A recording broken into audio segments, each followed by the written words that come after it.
Assalamu alaikum wa rahmatullah. This is the chapter on ostentation. And wallahi, I think that there is no other internal malady, internal sickness, internal disease that defines our time as much as ostentation.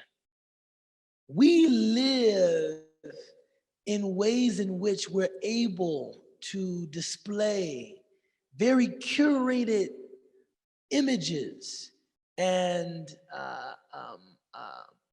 versions of ourselves very intentionally.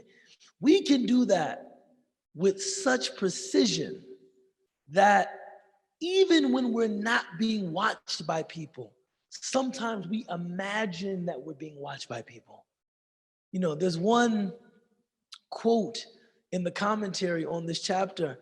Imam Jazuli, he said, people can show off even when they're not being observed.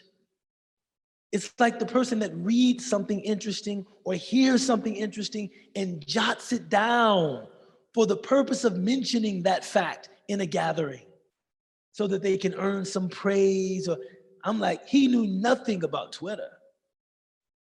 He knew nothing about faith. Like now you can at any time of day or night, just, you know, a musing or a rumination that you might have, a reflection, just let me just shoot this out to 20,000 people, right? Now, sometimes we do that and our intention is really to help people, right? This is something I found useful, beneficial, enlightening, and I want to, you know, pay it forward. Maybe someone else will find it useful, helpful, beneficial. But sometimes we do this and we want to show people how rare the books we read are, or how interesting the way we think is, or how caring we are, how concerned about the less fortunate we are.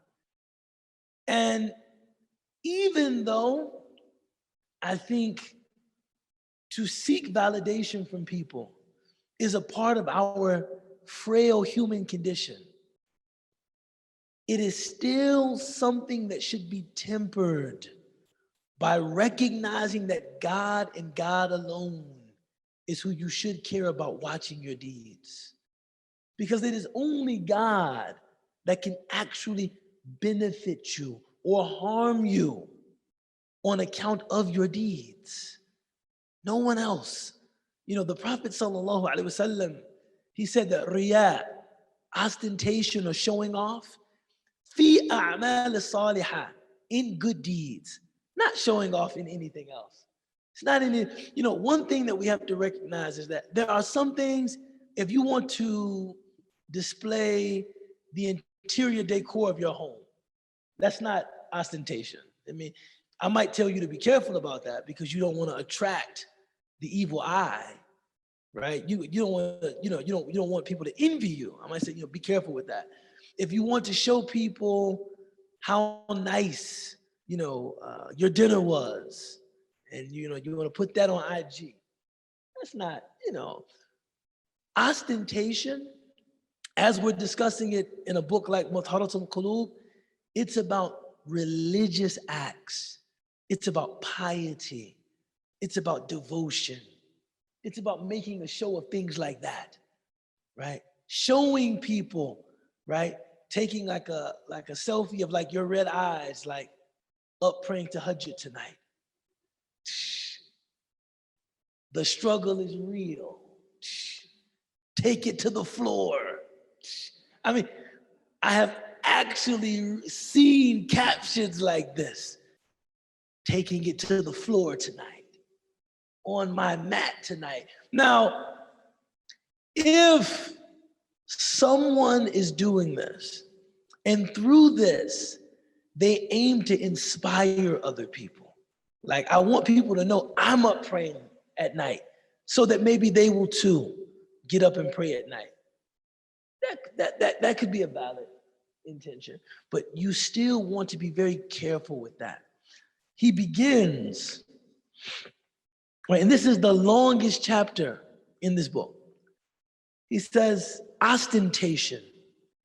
Its root cause is covetousness and doing good works for the sake of showing off. The cure is also the cure for covetousness is also the cure for ostentation. So roll up your sleeves if you want to set out and cure what is at the root of all of these diseases and what exacerbates them. I mean that showing off is one of the calamities of the heart. You know, the Prophet alayhi sallam, there she is, mashallah, salam alaikum wa rahmatullahi wa barakatuh. Mashallah, for those of you who don't know, this is Sister Sadia Nawab, community leader, artist, mother, wife, longtime member of our community. How are you? I'm doing good. I'm sorry that I'm late, everyone. I'm grateful to be here. Alhamdulillah, don't worry about it. Look, no one has to ever apologize to me about being late. if you know me, you know what I'm saying? How are things though? Man, alhamdulillah, it's been an eventful day. Doing all right. We had the local elections today. Oh, mashallah. How did it go? Well, I actually took Issa door knocking with me. So we had a great time, turning people out. Alhamdulillah. Alhamdulillah. Yeah. So we were talking about this idea of showing off, being ostentatious. And the first thing that we tried to establish is that if one is displaying their style or their taste, or this is not what we're talking about here. That's, I might tell such an individual, be careful because you don't want to attract envy, right? Display the favor that God has shown you with discretion because you don't want to unnecessarily make people envious of you. But that's not what we're talking about. We're talking about making a show of your devotion, making a show of your conscientiousness, making a show of your righteousness, making a show of your good action. And I was commenting, and this is where I'm glad you came in because I'm not on social media because I think oh, I'm too good for that, or it's just a little bit I think I don't want to date myself, right? But because there are people much older than me that use social media very effectively. You know what I'm saying? But for me, it's not an area that's native to my wing. So whenever I attempt to engage, I feel a little self-conscious about it. I feel like kind of self-conscious about it, which means I'm not the best person to talk about kind of the culture of social media, right? Mm-hmm. But I know you have a pretty active presence on social media. But that might be putting it lightly. Uh-huh. Right? How do you kind of navigate trying to raise consciousness, raise awareness, which you do very well through your social media? How do you know if you're not on social media? Because my wife is. And she tells me, because I'm always asking her, whose social media profile do you think is too much? Whose profile do you think is solid? And mm-hmm. Your name is always mentioned among people she uses social media well. That's funny because I feel like I need to step up my game for real. For real? They got all this new, the whole TikTok changed the whole game for real. You know what, they actually call them reels. Okay. So it's a whole thing. But okay. I feel like I could be so much more effective with expressing the message that I want to communicate, on mm-hmm. social media. I think there are people who do it really well. But all that to say, you were asking a question about how do you... Kind of navigating, on the one hand, you do want to inspire people. You do want to raise awareness. You do want to raise the level of collective consciousness in the community. If people aren't aware of these initiatives, these projects, I want them to be aware. Yeah. We want to spread messages of love, positivity, affirmation, mm-hmm. right? At the same time, we don't want to put this big spotlight on ourselves. Everybody look at me. I'm positive, I'm thoughtful, I'm conscious, I'm woke, I'm religious, I'm devoted. How do you kind of walk that fault line? I think it's about authenticity. If you know when you're just speaking your truth and you know when you're putting on a front and just trying to do it for likes or do it because you think it's popular. And, you know, I just know that, like, I know how, for example, for me, I just wrote an application about this, you know, speaking about just expressing my truth and my reality. And, you know, again, I don't feel like it's showing off when you're like, okay, for example, like with my relationship, like being married is not easy. And I enjoy talking. Say it again. You know, it's you had to sustain a marriage. Oh, I feel like I'm trapped right here. Okay. To sustaining a marriage that is meaningful and where both you feel you're finding, you know, value and you're living life, but you're also honoring and respecting another person. That's not difficult, you know, that's a challenge to strike that balance and still doing all the other 7,000 things that you're doing as a human being. So I like talking about those things because, you know, I just like to shed light on that. I think people romanticize love and marriage, and I'm like, okay, yeah, it's beautiful. Like when you do taste that love with a capital L, like it is beautiful, but at the same time, just stay grounded with the reality of it. So I'll post pictures up of my family, my children. Alhamdulillah, we're blessed. You know, we live a good life. So I'll post these things, I'll share these things also because we need that hope, you know what I mean? And there's just so much going on that you do need to let people know, like, yeah, this is possible. But at the same time, I will share, like, you know, the challenges as well. I think it's just about striking that balance, like and it's authentic to me. So it's not like, I don't feel like I have to put on a front because I'm just speaking my truth, you know? And I honestly, that's taken some time to find my own truth, and it's just taking some time to find that balance. But I just think it's about just being honest with yourself and being authentic. I think for years I've kind of been caught up in a kind of an internal dilemma. How real can I be when I am speaking to, you know, in front of an audience? So like I feel, and this is one of the reasons why I think like when we read those hadith, like they came to Aisha radiallahu anha, right? And they said, tell us about the Prophet sallallahu alaihi wasallam. And she said, like, he was a walking Quran. Kana Qur'anan yamshi ala al-ard. He was a walking Quran, or his character was the Quran. You know, what I find really astounding about that is that this was his wife speaking. Meaning the people asking the question, maybe you know the Prophet publicly. You know how he is in the community. You know how he is as a religious leader or a military leader or a political leader. I actually know the intimate details of his kind of internal, right, interior life. And it's amazing. It's more amazing than what's external. And I was telling my wife that I really care about how she regards me. You know, like everybody else in the world, you know, it's like, I mean, I'm a a Muslim teacher, so I'm not getting no love from nobody. You know, Muslims don't give me no love. Non-Muslims don't give me no. No, actually, the Muslims do give me love. I take that back. I take that back. I take that back. But and all of it can just kind of roll off my back like water off a duck's back or whatever. But if my wife problematizes or challenges my sincerity in the role of husband or father, you know, or brother or son, you know, it really hits me hard. And I was telling her that when we leave the house, I think all of us, right, all of us, and you know, maybe you see it differently. It's not artificial, but there is a performative element to how we engage publicly. There's a performative element to it, right?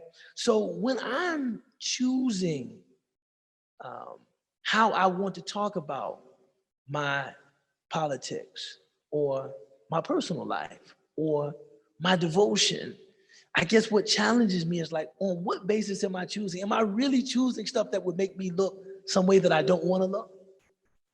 Right? Or is my selection of what I choose much more careful in that I want people to see me in a particular way? I'm trying to build a very specific type of brand, even though realness might be a part of that brand.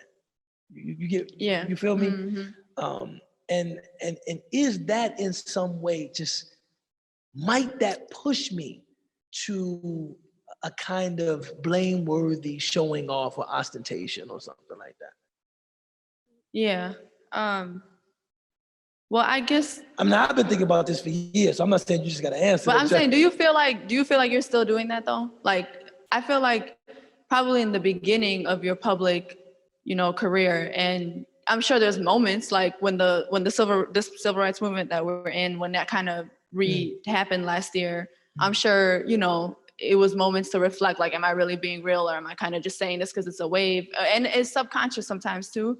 But like for the most part, because you like, like I'm like 5 years into probably like, whatever. Anyways, I'm just saying, life, right. like you probably like what 10 years or something into your career. So I'm saying, are you still like? Well, it's not, and this is what I'm saying. It's not, and that's why it's very subtle. I'm not saying I'm not doing anything that I think is like patently inauthentic. It's not like somebody out here straight fronting. Like there's no, Right. that like there's not even a shred of integrity in how you present yourself. I'm saying I'm aware, I'm conscious of the fact that this is public. Right. I'm conscious of the fact that it's public. Whereas when I'm at home, I'm also conscious of the fact that this is private. Right. That's what I'm saying. I'm conscious of the fact that this is public.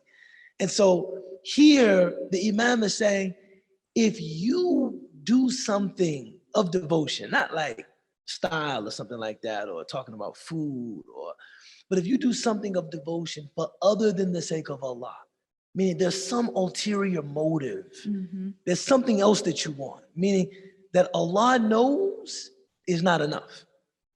You want something else.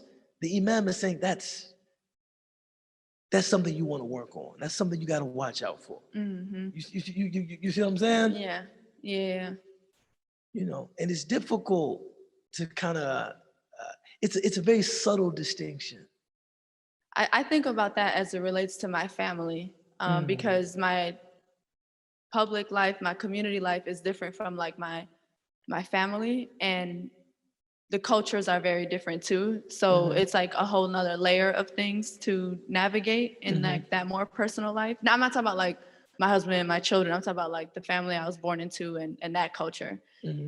And when I was reading this chapter, I was thinking about, as a woman who comes from a culture where, and just women in general, like as hard as we'll work for something, or as, we try to do things, it's so easy for men to take credit for it, or for men to benefit from it.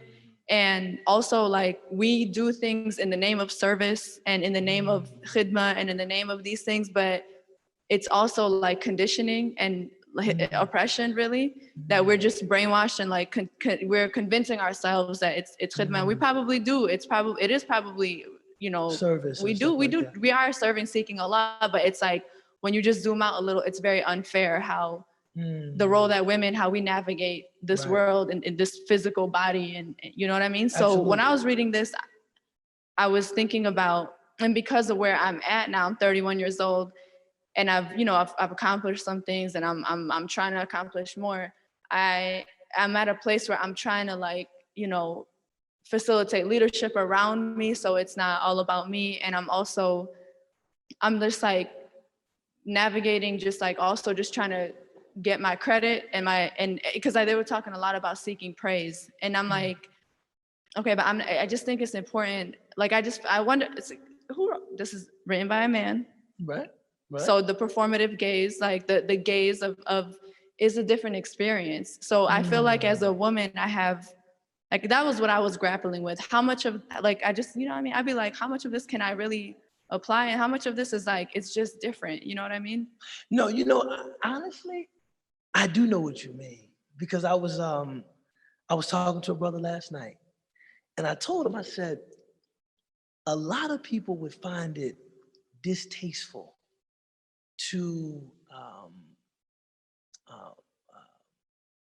they would find it distasteful if someone boasted, if someone bragged.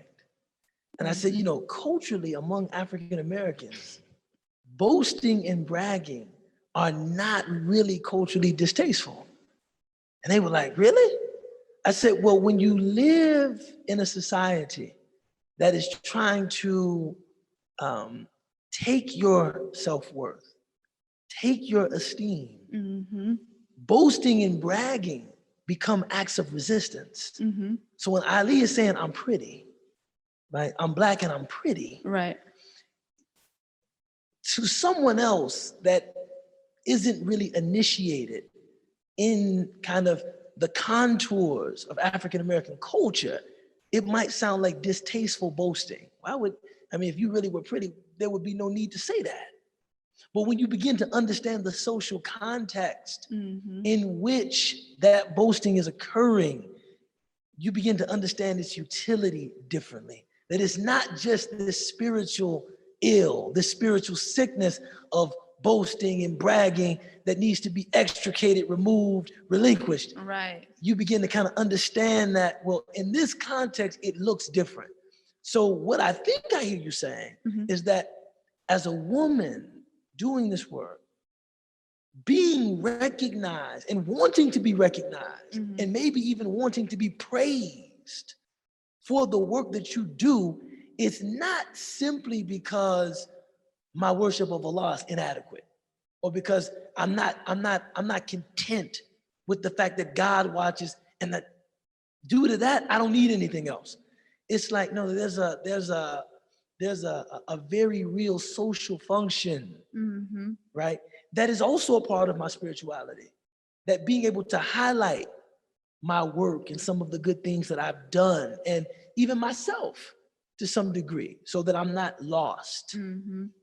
It looks different than maybe the context that the writer is imagining around something like this. Yeah, it's also like dignifying. And I think that may be another, like a litmus test for it. You know, it's like you know that feeling of like a restorative, a moment of like restorative justice. It feels right. It feels just. It feels dignifying. So, this is helping me just process out loud and kind of define those boundaries for myself. And then I think, like, thinking about that bragging example, right? But I think the Muslim in me still wants to make sure that I give praise to God for any of the good favor that he's given me. And that I don't, even though I do understand the place of bragging, you know, in kind of the African-American, historical and cultural experience. I understand how bragging is not seen as something always objectionable. I still have this personal responsibility as a Muslim to make sure that I don't attribute God's favor to myself, and that I do say alhamdulillah, right? If someone praises me, or I want to call attention to some merit or some virtue or some favor, that I do give praise to God, because there is no guarantee that in bragging about it, just because I am African American and I do live in a context in which, my people have been humiliated, dehumanized, embarrassed, ridiculed, that's not something spiritually still that I should be concerned about. So it's complex, man. Right. It gets complex. So it's kind of like, it's like, no, man, I am pretty. Alhamdulillah.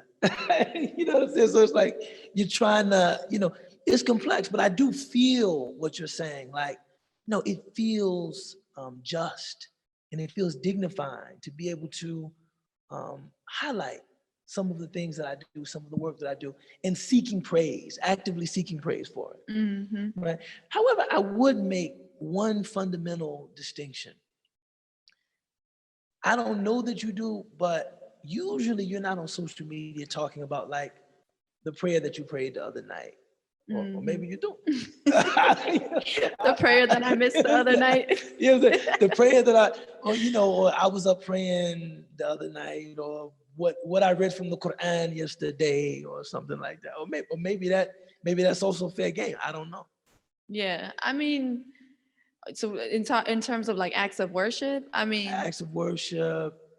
I personally use my social media as like a tool to convey a message. So I don't really use it to I don't really use it for that regard. I don't, for acts of worship. I don't Okay. think so. Yeah. To really like talk about it, highlight, like. I mean, I might once in a while be like, okay, I'm trying to learn the Arabic, so I'm translating word for word or whatever. Like I might do stuff like that, but it's not really. It's not for that purpose, though. No, not really. Right. Let me say. So he continues. It's to perform an act of devotion for other than the Creator's sake. Rather, it's to perform an act of devotion seeking some worldly benefit or praise from his creation, or to protect oneself from the opposite, that is loss of wealth or dispraise. So this is like a litmus test that I use, right? Because even me sitting here talking about, well, I'm not on social media, I do have videos up on YouTube. And not that I put them there, but they're there. And I often try to check myself. How often do I look at the comments? How concerned am I about what people are saying about the video? And not how concerned am I, but also how am I concerned? Am I concerned because like, I really want to take this in as honest feedback, think about what's being said, maybe rethink some of the positions that were taken in the video? Or is it just that I want people to like what I said? You know what I'm saying? So like likes and trying to, like, if it's really just about the message, I'm just trying to get this message out here. Right. Whether y'all love it, don't like it, if somebody leaves a positive comment, someone leaves a negative comment, it's just about getting my message out, whatever. Or are we a little more concerned that let me see how many likes, let me see what's being said about it, did they like it? I mean, what do you think about that? I mean, how do you manage that? Well, I feel like analyzing the likes and the comments is just like good business strategy to understand like how to utilize it again. So if it's resonating or if like you recognize, okay, we got to open up in this aspect of the nuance of the conversation, like it's just good business strategy. Yeah, I think it's like super natural to be like me to say like it's super hella normal to be like it's like a physiological response to be intrigued by the likes or whatever the case. Sure, yeah. You got to check it for your own mental health, or I guess it's spiritual health, but I just feel like it doesn't need to necessarily like, take over. I think for me, maybe it's more in like my music and like just in my artistry. I definitely, but again, I just feel like there's a difference between when it's just like seeking, it's like confidence boosting when you're like kind of bragging and stuff, yeah, I don't know. No, because I want to put a perspective on the table. And you just tell me what you think about it, right? Okay. There was this Austrian philosopher named Max Adorno. And he hated, you guys say, man, Ubaydullah, how do you know about this stuff, man? I read all kind of stuff, man. You need to be on social media low key. I think it will be really fun. But what he said was, he said that he thought that popular music was a terrible idea, right? Popular music. He said because it takes artistry, and the artist should, like, he was coming from a perspective that the artist should be able to work on like endowments so that her creative inspiration is not guided by market dynamics, by like what the people like. Because in that case, the artist is not allowed to lead the people, not allowed to vivify the people, the artist really becomes the servant of the whims of the people, right? Because I put it out, if it doesn't sell, then of course the market dynamics will say, what, don't do a song like that again. Don't paint a picture like that again. People didn't like it. So, the idea is almost like, if art is going to have this life-giving, this nourishing power that art has traditionally had, like in traditional societies, then it can't be subjected to kind of the whims of like capital markets. And this is what we're gauging through popularity, right? How popular it is, not how impactful. Because you might have 10 people like, yo, Sadia, that joint changed my life, man. Mm-hmm. But you might have 10,000 people, I hated it. It was whack. So when you're thinking about, doing another song, what's more important? The 10,000 that thought it was whack, or the 10 people that say, yo, this changed my life? Okay, so I think that's a layered, conversation, because for people who that's their livelihood, you got to know your market, and in my experience, like DJing, I used to, I DJ like community shows to like live performance shows to weddings. You play what the people like.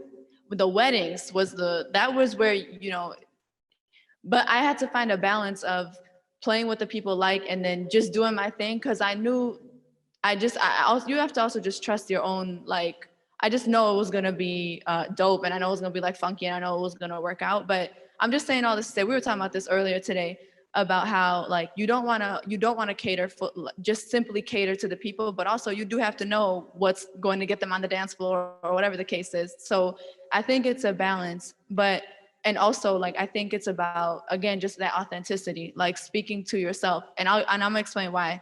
I have this theory that I'm really trying to prove in the next 5 to 10 years of my life. All right. That by pursuing your calling and pursuing your passion and whatever Allah has planted in your heart and in your mind, that there are doors open, that there are doors that will open that, you don't even know what those doors are. Like, for example, when Kobe was pursuing music, that career went nowhere. Right. But on the set for his music video, he met like Vanessa Bryant, who is like his soulmate, who's like the love of his life, right?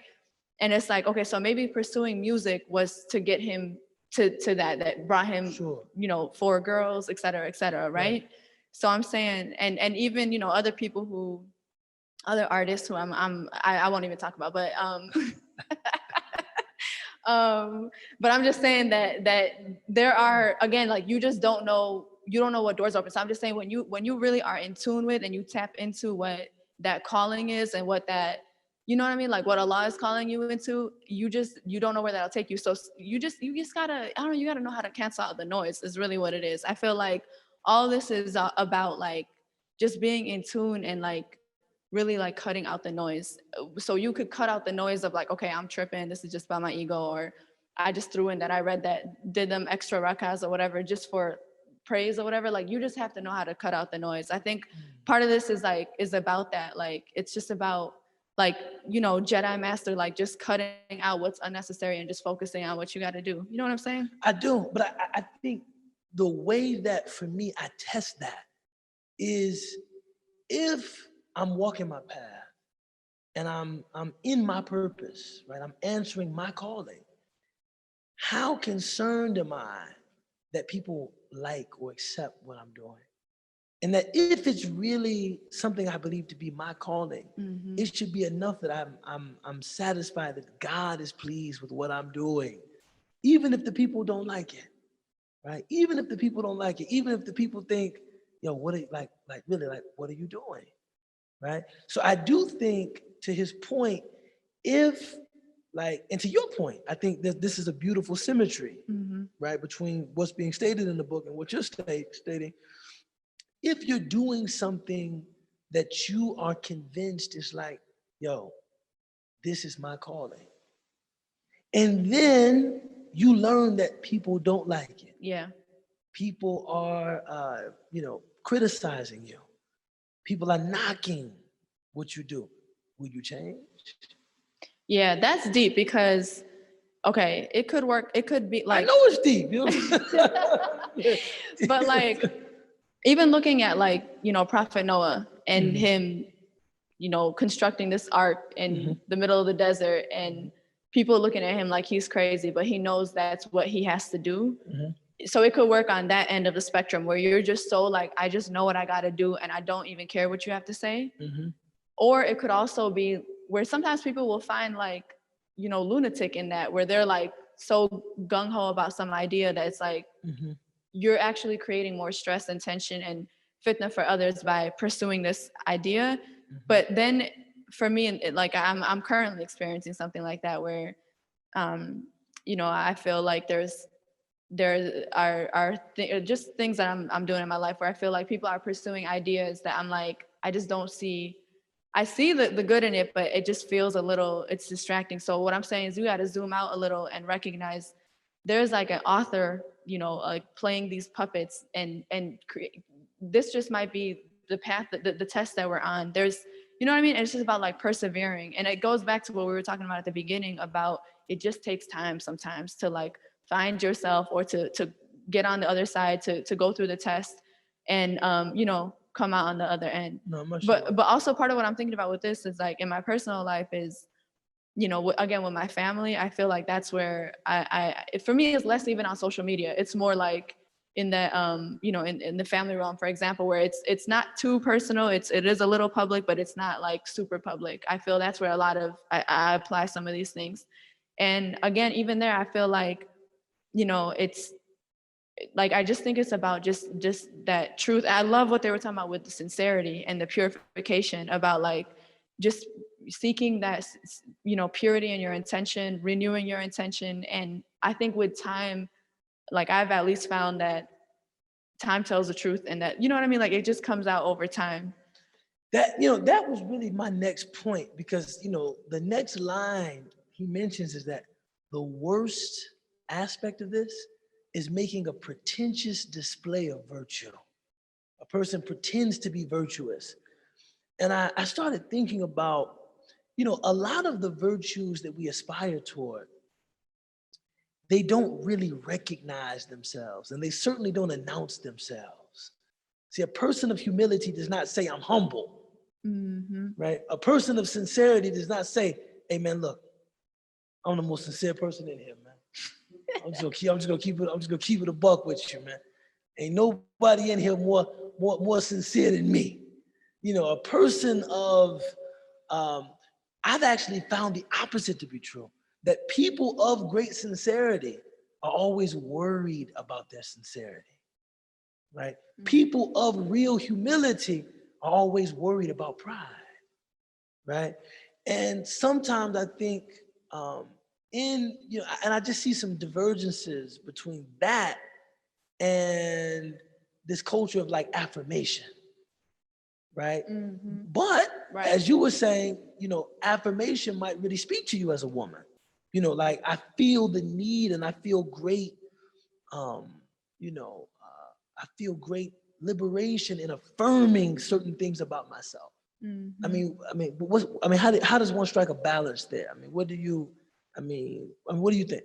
Well, I feel like even if, identity aside, like two human beings that say are experiencing like just, a test or a scenario, and one is like really trying to explain like, I'm trying to humble myself, like I'm trying to be humble, but you're not really seeing like, because you know what I mean? I just feel like even it could come out in conflict too, where, because I know I've certainly said that to my husband, where I'm like, I'm trying to be humble, but so I'm like, and then he'll be like, oh, that's real humble to, so I'm just like, I'm just thinking about like, I hear what you're saying. And I also am like, I just feel like, what if you're just trying to express that, like, I'm trying to be sincere or I don't know. I'm just trying to. No, I think, correct me if I'm wrong, but what I hear you saying is like, it's not like this self-congratulation, like I am the most humble or I am the most sincere. You're just trying to locate and identify that sincerity is important to me, man. I'm not saying that I'm the most sincere person and that I could not be impacted by ulterior motives. I'm not saying that I'm the most humble person, but these are virtues that are important to me. Right. And I might speak about them, in that way, like just indicating that, this is important to me. Not necessarily indicating that I've mastered this virtue or that I'm the best expression of this virtue, but I do want to make it known that this is something important to me. Maybe like that. Right. Yeah, no, I can see that. I think the danger in some of the platforms upon which we express ourselves is that I think those modes of communication place, place a premium on overstatement and hyperbole. Right? Everything, it's almost like, it's almost like film. Who really wants to watch a movie about a regular day? Mm-hmm. Who wants to look at someone's, self-definition that's like brutally honest and just very commonplace? I'm all right. It's like, okay, man, come on, let's get. Mm-hmm. No, you want to hear somebody say something about themselves that is, a radical affirmation of one thing or another. So I think part of the challenge of being real, being grounded, in this kind of media environment is that I think we're pushed to be very extreme and to kind of go over the top in how we express ourselves, both visually and in the written word and in the spoken word. Everything is like, if and how could we not? People are literally scrolling through thousands potentially of other pages, Mm-hmm. right? The page that you're going to stop on, I'm assuming, is one that grabs your attention, right? Well, I feel like it's I think that there's actually something very extraordinary in the ordinary, and I think that's like the person there. I think it's more people's personalities that shine through than the hyperbole. You know what I'm saying? Like, for example, you just know.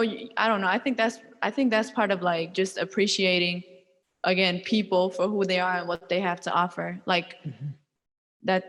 I just feel like everybody has something different to offer. And speaking of social media specifically, like everybody has something different to offer in regards to their content. And again, to me, it's like social media is like a business. I just feel like it's just, you have to learn how to play that game. And once you know how to play that game and you understand, it's just, you remove so much of that extra unnecessary emotion from it, and you just learn how to utilize it. Right. So it's a tool, essentially. It's a tool. Like, it really, like, everybody needs to chill on what it means. It really is not the end of the world, No, but I think it's not the end of the world, but I think it is a significant departure from a certain way of separating the public and the private, right? So like 2 weeks ago, I was talking to Jamali. I was talking to your husband, right? And we were talking about Coming to America 2, which was pure whackness to me. It was good. There was a message in it. I liked it. I've seen a lot of Bollywood movies. Okay, that was a good movie. That was a good movie. Okay, Amir, this interview is over. Cut. Let's go. I'm like, no. But my point was this. They had a really good message. Really good message. It did. My point was this. My point was this, right? And then Jamali had the nerve to text me a gift from the movie. I was like, they really caping for this Coming to America too. It's in the household. But in any event, my point was that I might sit here and say, like, the movie was trash. I might sit in my living room and say that. And we could disagree about that. I might sit here and say, man, that was trash, man, right? But making a public statement, I don't think I would be so unrestrained or forward. I think I would, I'm just talking about my personality. If someone asked me for a public statement, somebody came in front of me with a camera and a microphone and they said, man, Issa strong, man, you got LeBron's back.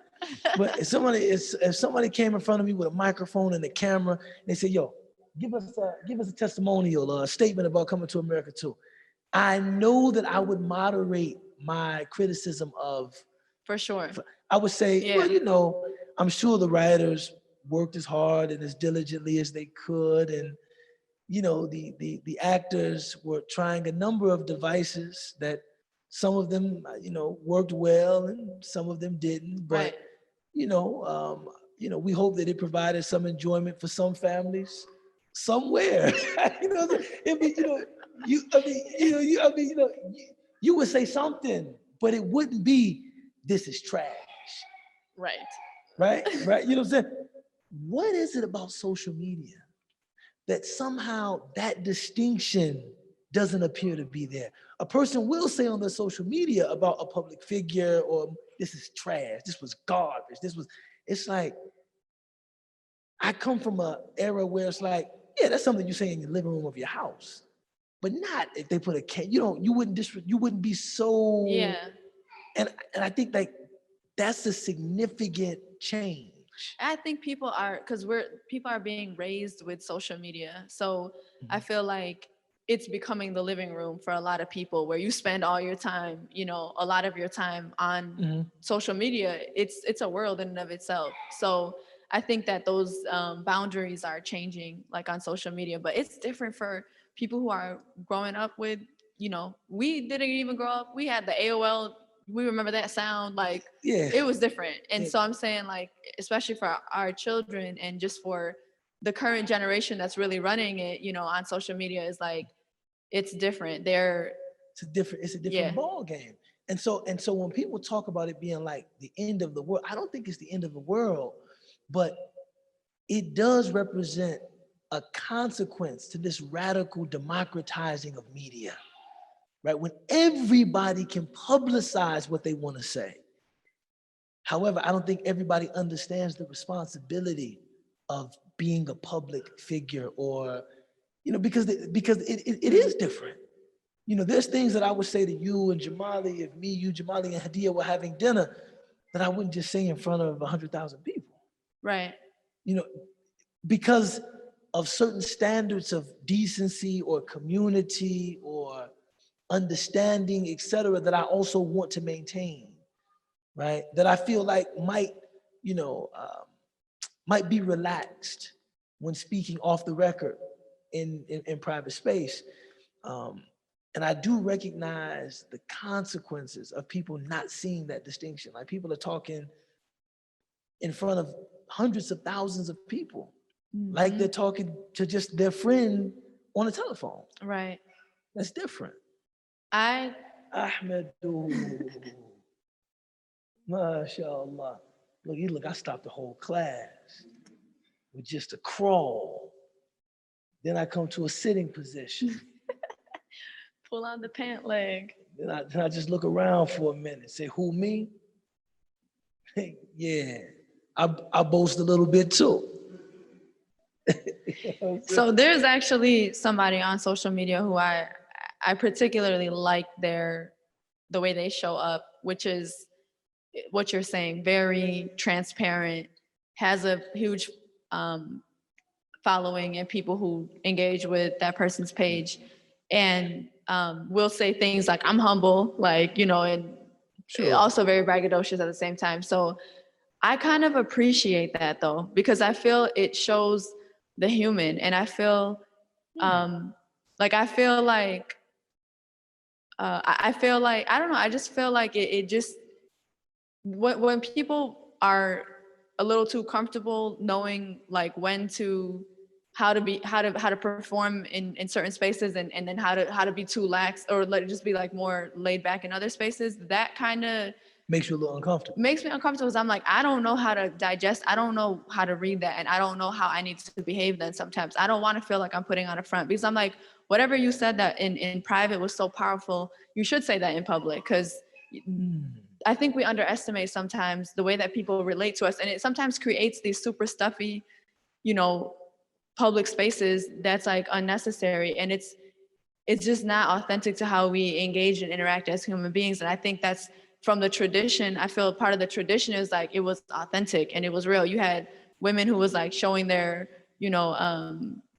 discharge, like, what is this accepted? What is this? I feel like we would never be able to do that now, And I just appreciate that, being able to show up as you are and to be who you are.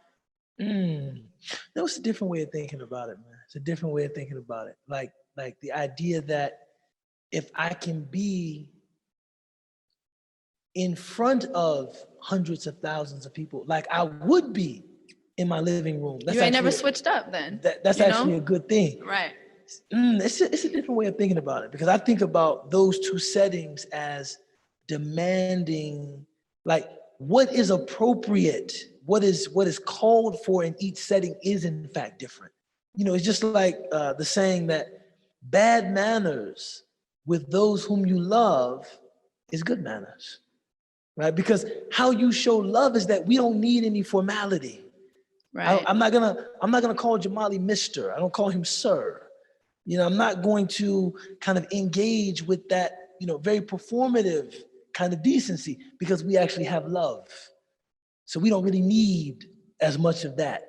But to someone else with whom I don't share that relationship, then yes, to keep, kind of a very healthy respect for each other, we do need more distance. Perhaps we do need a bit more formality, et cetera. So it's tricky. It's tricky. Yeah, that's interesting. And then see, another thing for me is like, I always take it back to the more personal settings, because I feel like that is where stuff counts more, as you were mentioning earlier with how the Prophet, how Aisha radiallahu anha talked about the Prophet sallallahu alaihi wasallam. I feel like that's where it matters more. So I'm thinking about when, in more personal settings with people who I'm very close to, and I'm not getting that performative decency, and I'm not getting those wonderful manners and the jokes and the smiles that you have with other people. I feel like, again, like you need to establish check-ins. Y'all need to have like that communication. You need to, it's like dignifying that other person. It goes back to that point about like cutting out the noise, knowing your truth, knowing what you need, and knowing that that's from Allah, having that, like being really tapped in. Then you kind of know, like, okay, I just know I need more expression of love from this person, or I just know I need that performative, decency. So I just feel like, again, just being tapped in and tuned in, and like kind of knowing your own boundaries. I've been reflecting a lot on the Surah of time, and how the order of the things that are brought up in that surah is having faith, doing good deeds, like believing, doing good deeds, joining together for truth, and then having patience. Right? But the truth comes before the patience. So it's not about like being patient and persevering through this difficult test, and you're low-key just suffering because you aren't speaking your truth and knowing your truth. And your truth is, in fact, you need XYZ in order to thrive, and then being patient. Okay, so once I've gotten my praise and I've gotten my respect, and you know who I am coming in the door, now I could be patient and I can chill, because I'm not tripping off of like, do Ubaydullah really even know who I am? Or like, you know what I mean? Like just tripping off of like my needs as a human. And I feel like we have to honor the human experience that we're all experiencing. Like, we're humans, you know what I mean? So I've been thinking about that lately. Yeah, I mean, I go back and forth on it, because the other thing with that is that some people just will not see you. They just will not see you. It's almost like in the seerah of the Prophet ﷺ, when they were at the Treaty of Hudaybiyah, and Ali was writing for the Prophet, and he insisted on writing Muhammad Rasulullah, Muhammad the Messenger of God. One of the members of Quraysh said to him, if we thought you were the messenger of God, do you think we would be fighting you? Right? Right. And it's been said that in his being a prophet, the Prophet Muhammad sallallahu alaihi wasallam, it was so clear. It was like the sun at noon on a cloudless day at the beginning of the summer solstice or something like that. That's how clear it was that he was who he was. But some people won't be able to see that. And so the cure for that, the Imam is saying in the text, is to know that only God really knows your value and who you are. Does not mean that you don't insist on your respect, but where are you ultimately seeking validation? Is it that the people know, that my neighbors know, that the people I encounter know? Or is it enough for me that God knows? And if they don't know, well then they don't know. But inshallah, we'll stop there, inshallah. We'll open for some Q&A, inshallah. And we're not done with this chapter. We're not done with this chapter. We'll come back. But but honestly, I want to say thank you for coming in and pushing back a little bit. No, because usually the guest comes in and we just talk about how much we agree on everything being expressed in the chapter. So the courage that it took to say, no, actually, I like when people praise me. Oh, Lord. Well, I appreciate your closing point. I feel like I needed to hear that, so I appreciate that. No, alhamdulillah, alhamdulillah. And everything you said, I needed to hear. So this is what I think a good space of exchange and safety looks like in the Muslim community, that we can sit with these traditional books and not just say, yes, oh, yes, but say, I feel like maybe this is coming from a perspective that I don't entirely agree with. Mm-hmm. I think that's really important. So, Jazakallah khair. Jazakallah khair. Questions? Assalamu alaikum. Okay. So people can hear it. Assalamu alaikum. Walaikum salam. Thank you both for the awesome discussion. I don't know if you guys touched upon this when I stepped out, but I want to piggyback off something you just... Wait, hold on. Camelback. We're not with that. Wait. Oh, haram, yes. There you go. Yeah. Camelback. I'm kidding with you, man. I'm kidding with you. Yeah. All right, so camelback off something you just said, like thanking Sadia about like kind of pushing back a little bit. So something I think about as like you guys mentioned, like as you pursue your calling or your service or whatever it is that you do, right? For however long you do it, I feel like the longer you do it, and the bigger your network gets as you do your work, I feel like it's so important that you keep your inner circle even tighter and tighter. So I don't know when I stepped out if you guys touched upon that, but something you said, Sheikh, that like really resonated with me was that like I found it increasingly important to find like good people around me, friends, family, whoever, keep them tight because I know they're going to keep it real with me. Can you guys like touch upon that, how important it is to be very selective of who the inner circle is and like what role they play? Bismillah. You wanna take a shot at it? I mean, I feel like, you can go first. Bismillah. It's never charity when somebody tells you you can go first in front of a firing squad. Yeah, you go first. No, I'm sorry. no, Bismillah, no, but I think that inner circle that you're referring to is really about vulnerability, right? Because I can, make my exterior impenetrable to people that I really don't care about. If people, they become that noise. If people say, oh, you're doing this and you're doing that, it's very easy for me to say, who are you? You don't know me. But, Ibn Ata'illah, the famous scholar, I think Usama once, he wants you get Usama, you can go to mom, you can go to mom. He's like, look, I go to my mother when I want to, man. I might just want to sit here with my legs very spread apart, like a Salafi trying to keep the legs tight. No, I'm just kidding. No, but I'm just kidding. No, I shouldn't have said that. I love brothers from the da'wah. I shouldn't have said that. I'm just joking. But my point is, I'm just joking. But it's very easy. Ibn Ata'illah, he said something that I think about all the time. He said, the nafs, it loves praise and it hates criticism. He said, proof is, when someone criticizes you, you very quickly find a way to invalidate that criticism.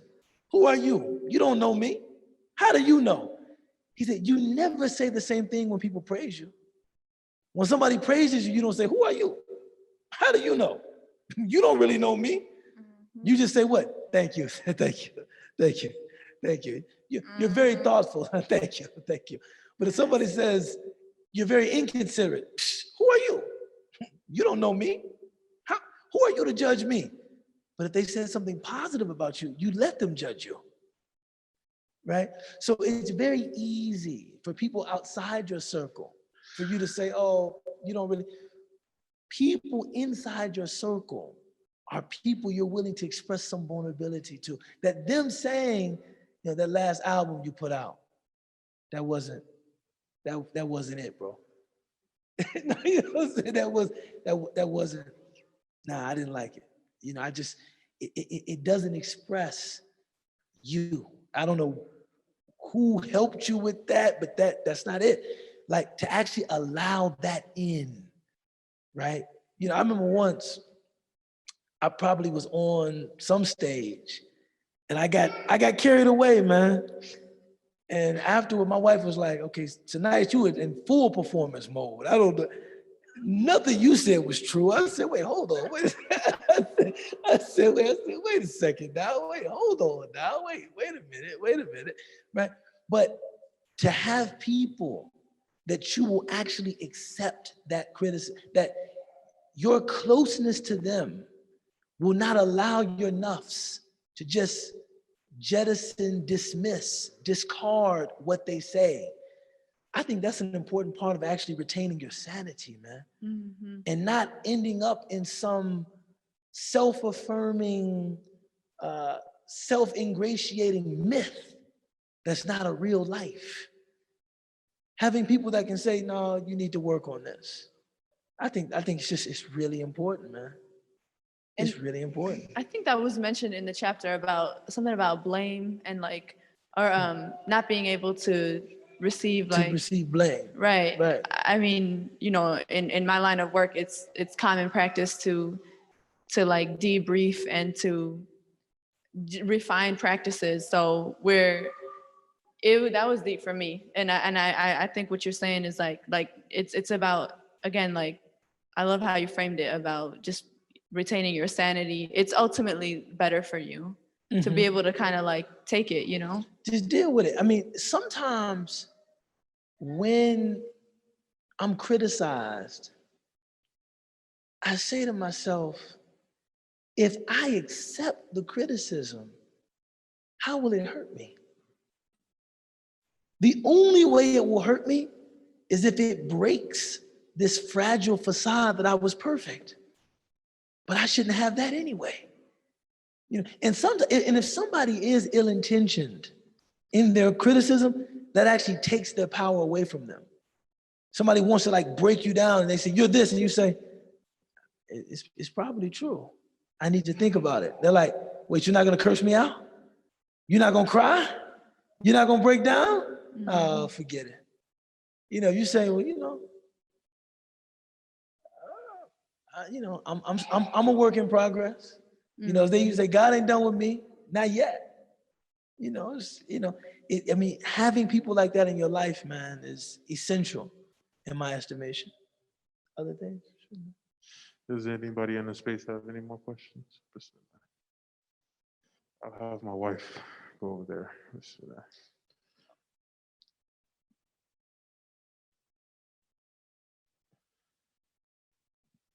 I'm gonna send a picture of this to Anthony Fauci, man. Say, you know, to leave us serious about these protocols and also Islamic protocols of modesty, all wrapped in one, baby.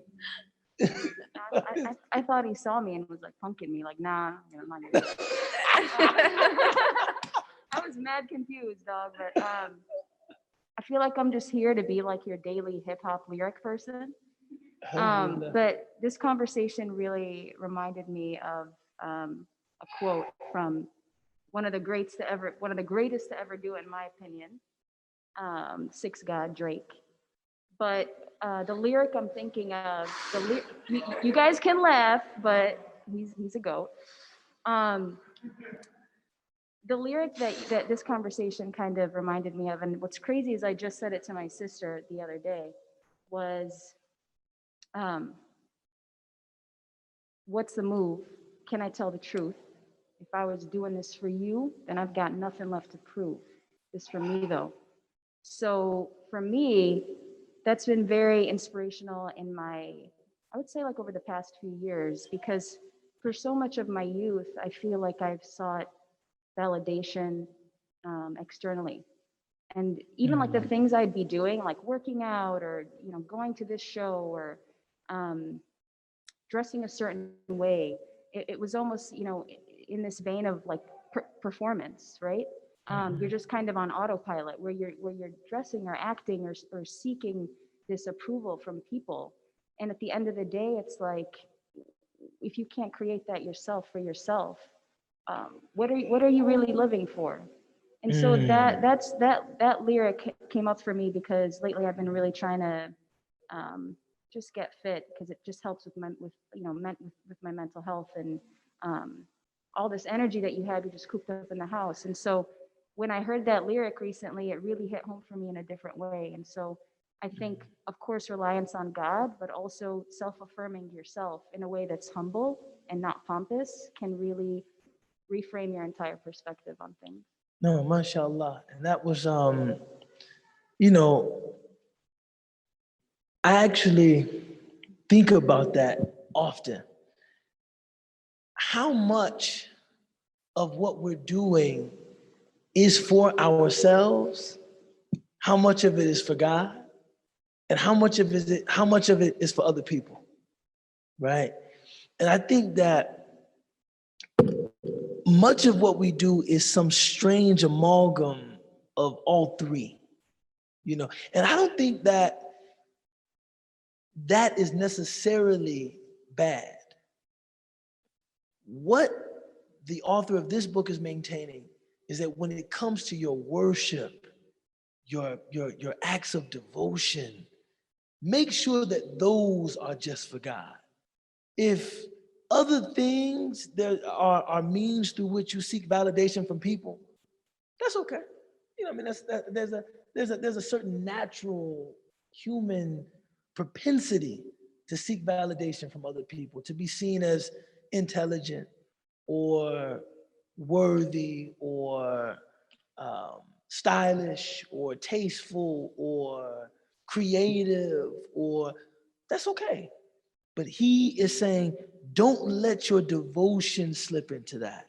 Don't, meaning like, if you want people to admire your shirt, that's all right. But don't want people to admire your prayer. If you want people to admire your creativity in the poetry that you write, like I write this poetry and I publicize it, right? Not only to inspire people and vivify them, but I also want them to know I'm dope. Like I'm trying to show that as well. That's okay. But don't want people to see your charity.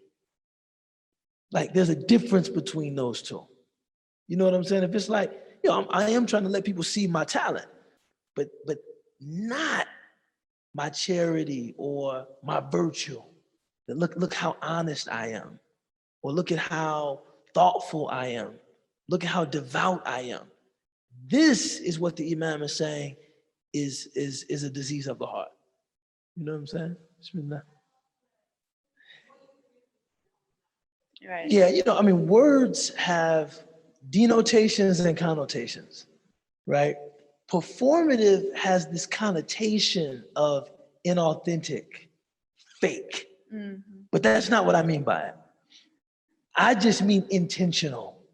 Right. It's intentional. There's a when I'm in a certain space, I am intentionally trying to honor the other person in the space through certain performative behaviors, right? It's intentional.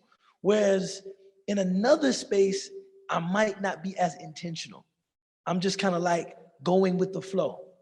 As it comes to me, whatever, but I don't see myself as like responsible for certain very specific behaviors to uphold something. So it's like manners is a great example of what I mean by the performative. It's like certain things that you say. Somebody comes to your house, unannounced. Did I catch you at a bad time? No, come in. It's performative. Really, what I really want to say, yeah, you did catch me at a bad time. But it's this virtue that I'm trying to uphold of hospitality, openness, friendliness. I'm being very intentional, like, okay, I'm gonna try my best to be prophetic in this space. It's not just an expression of like what I wanna say. That to me is performative. Doesn't mean that it's fake. I really do believe in hospitality and openness and generosity. And I do believe this is something the Prophet ﷺ, this is how he might have responded. And so I'm gonna try my best too. But it's not just like raw. Did I catch you at a bad time? Yeah, Assalamu alaikum. Like, you know what I'm saying? No, there's intentionality around it. That's what I mean by performance. You know. You know. We're gonna go online for one last question Okay. for the night, Bismillah. inshallah. Hassan, from an Islamic view, how do you filter the noise, like you mentioned earlier? Could you give an example? Bismillah, yeah. So I think what we were talking about earlier with just knowing your truth and having patience, and like what the sister just so eloquently talked about, like seeking excellence and not perfection.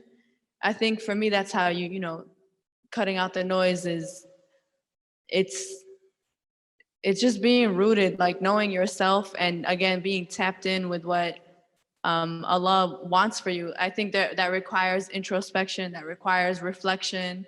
And I think really just seeking excellence, I think is like, that's how you cut out these you know, just like and just what I mean by knowing yourself is like knowing when it's like anxiety, knowing, you have to know like what your boundaries are, you have to know, and just knowing like what your triggers are, what your things are, like you have to know yourself. I think, you know, when we talk about like self-love, you know, like comes first. It's just about knowing yourself, like knowing ourselves as humans, so that when we're just dealing with life and put in various tests, like just knowing when to cut out the unnecessary and what is the truth in that moment, what we need to go after. That's, you know, kind of what I've been reflecting on in the past couple of years, and I'm trying to refine that, is just like just knowing where my needs are, and then knowing where my tests are. I'm looking forward to Ramadan coming up, because I find that in fasting and in all the blessing that Ramadan brings, I just find myself being able to distinguish between my mental needs, my, like, again, the anxieties, or, you know, those types of needs, and like my ego, like my nafs. I could literally feel like a muscle, like being able to control it better, similar to when you're working out and you learn how to like control your body. So that's what I'm trying to articulate, is like, just know what I mean by cutting out the noise is just really just like understanding the truth in the moment, and rising to the occasion. I hope that made a little bit more sense. And Bismillah, just, you know, adding to that, you know, it's like the Arabic saying is al-qafila tasir wal-kilab tanbah. You know, the caravan, it keeps going, and the dogs, they bark. You know, this idea that once you have set out on your course, فَإِذَا عَزَمْتَ فَتَوَكَّلْ عَلَى اللَّهِ. Once you've made a strong intention to proceed towards something, rely on Allah. And don't be distracted or dissuaded by voices over here, voices over there. Just walk your path and be content with that. You know, funny thing happened to me, man. I don't know why this was so meaningful to me. Wallahi, man. And when you look at like the whole thing, it was nothing religious about it, but it ended up being like religious for me. There was a guy that I went to high school with. I will never forget. His name was Micah. And he was just in love with one of the girls that we went to school with. And he told me, I'm just gonna go straight up to her at lunch and just profess my love. Just tell her, look, man, this is what it is. I said, you should probably, you know, pull her aside, just get a one-on-one, just in case she does flip on you. Right. It won't be embarrassing. He said, nah, that ain't the way. I'm going straight in lunch, all in front of all her friends. Say, look, excuse me, everybody. So he did that. And sure enough, I mean, she used it as an opportunity to get down on him. You know what I'm saying? As soon as he said it, she was like, oh, you know, children, right? Everybody started laughing, but he was smiling. And I went up to him, I grabbed him, I said, yo, Michael, man, come on, man, they laughing at you, man. He looked at me and said, laughing at me? People used to laugh at Jesus. Wow. Hey, he looked at me. That man was gone. Hey, yo. I mean, we talk about, he wasn't doing anything religious, right? But he just felt liberated. This was a junior in high school. That this is how I feel. I profess my feelings. Whatever that brought me is free. I feel free. Even in a situation that most high school students would feel pure humiliation. Pure humiliation. I saw in that moment, he was free. I said, come on. I felt bad for the dude. I mean, people were cracking up. He looked at me in my eyes and said, laughing at me? People used to laugh at Jesus. Mm-hmm. And I was just like, yeah. That's right. Yeah, that's right. Why are we so concerned about people laughing at us and who laughed at me and who, right? Al-kilab tanbah. Cut out the noise. They laughing at you. So, people better than me have been laughed at. What is it? What am I fall apart because somebody laughed? Fall apart because somebody disapproved of something I wanted to do, right? That I thought was right. It was like, as you said, like something I thought was a part of the truth. I mean, you gotta keep going, man. You know, it builds character, man. So Jazakallah khairan, for coming in, having this conversation. And again, I mean, this is really what we want in the Tadleef space, man. Honest perspectives, man. We talking about high school dating and DJing, and we talking about Deen, subhanAllah. Yes. Thank you.